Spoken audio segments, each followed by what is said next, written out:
क्या शिक्षा मतलब एजुकेशन सच में किसी की पूरी जिंदगी बदल सकती है? आज हम एक ऐसे ही लड़के आरव की कहानी सुनेंगे। एक ऐसी कहानी जिसमें हिम्मत और लगन ने नामुमकिन को मुमकिन कर दिखाया। तो क्या सच में हालात हमारे सपनों से ज्यादा बड़े हो सकते हैं? ये सवाल ये सवाल अक्सर मन में आता है ना?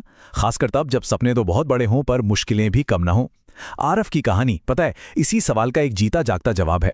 ये कहानी हमें दिखाएगी कि अगर इरादे चट्टान जैसे मजबूत होना, तो फिर कोई भी मुश्किल रास्ता नहीं रोक सकती। तो चलिए कहानी शुरू करते हैं। सीधे चलते हैं आरव की दुनिया में। एक छोटा सा अनजान सा गांव, और वहां रहता था हमारा आरव।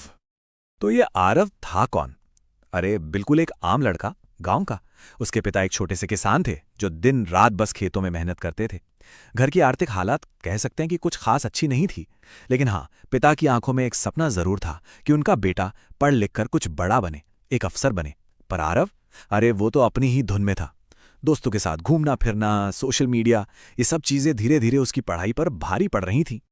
लेकिन फिर जिंदगी हमेशा एक जैसी नहीं रहती। आरव की जिंदगी में एक ऐसा मोड़ आया जिसने उसकी कहानी की दिशा ही बदल के रख दी। और मजे की बात यह है कि ये मोड़ एक नहीं बल्कि दो घटनाओं से आया। वो पहला पल, वो आया एक बहुत ही गर्म दोपहर में। उसके पिता पसीने में भीगे हुए खेत में काम कर रहे थे। उन्होंने एक पल के लिए काम रोका, आरव को देखा और कुछ ऐसा कहा जो किसी तीर की तरह सीधे उसके दिल में जा लगा। ये सिर्फ शब्द नहीं थे, ये एक पिता की आंखों में दिख रही चिंता थी, एक उम्मीद थी।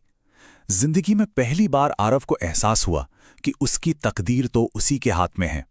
या तो वो मेहनत करके अपनी किस्मत खुद लिख दे, या फिर जिंदगी भर इसी धूप में जलता रहे। बस उसी एक पल में उसने अपना फैसला कर लिया था। अगर पिता के शब्दों ने एक चिंगारी लगाई थी ना, तो गांव में आए एक सरकारी अफसर ने उस चिंगारी को आग बना दिया। उनकी बस एक बात ने आरव के डगमगाते हुए विश्वास को फौलाद की तरह मजबूत कर दिया। और पता है सबसे बड़ी बात क्या थी? वो अफसर कोई बाहर का नहीं था, बल्कि उसी के गांव का एक लड़का था जो पढ़ लिख कर इतना बड़ा आदमी बना था। आरव की आंखों के सामने एक जीता जागता सबूत था कि हाँ, ये मुमकिन है। उसे पहली बार लगा कि उसका सपना सिर्फ एक सपना नहीं है, ये हकीकत बन सकता है। फैसला तो हो गया था, दिल में आग भी लग चुकी थी, लेकिन रास्ता बिल्कुल भी आसान नहीं था। आरव के सामने अब चुनौतियों का एक पूरा पहाड़ खड़ा था। मुश्किलें देखिए कैसी थीं। गांव में बिजली अक्सर जाती थी तो क्या हुआ? उसने लालटेन की रोशनी को ही अपना सूरज बना लिया। महंगी महंगी कोचिंग के लिए पैसे नहीं थे, कोई बात नहीं। गांव की वो छोटी सी लाइब्रेरी उसका सबसे बड़ा क्लासरूम बन गई। और जब कभी नेटवर्क नहीं आता था तो वो किताबों में और भी ज्यादा डूब जाता था।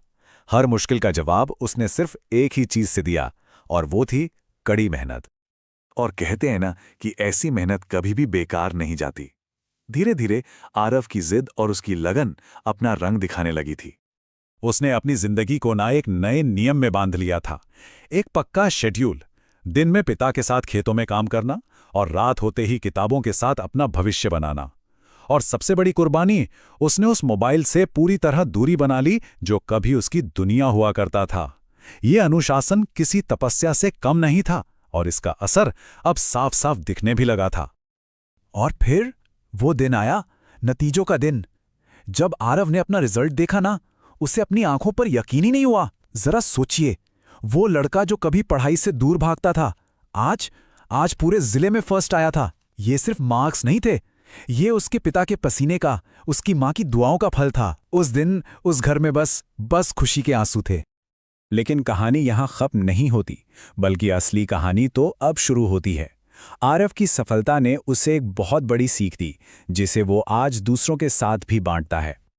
आज आरव एक कामयाब इंजीनियर है, लेकिन उसकी असली पहचान ये नहीं है। उसकी असली कामयाबी ये है कि वो जब भी छुट्टी मिलती है अपने गांव जाता है और उन बच्चों को पढ़ाता है जो उसी की तरह अपनी आंखों में बड़े बड़े सपने लिए बैठे हैं। वो अब सिर्फ आरव नहीं रहा, वो उन कई बच्चों के लिए एक उम्मीद बन चुका है। आरव आज भी सबसे बस एक ही बात कहता है, सपनों की कीमत सिर्फ और सिर्फ मेहनत से चुकाई जाती है। उसकी कहानी इस बात का सबूत है कि शुरुआत कहां से होती है, इससे फर्क नहीं पड़ता। फर्क इस बात से पड़ता है कि पहुंचने का इरादा कहां का है। आरव ने तो अपनी कहानी लिख दी, अब सवाल ये है कि सफलता की अगली कहानी किसकी होगी? क्या पता किसी ऐसे ही इंसान की हो जो अभी इस कहानी को सुन रहा है।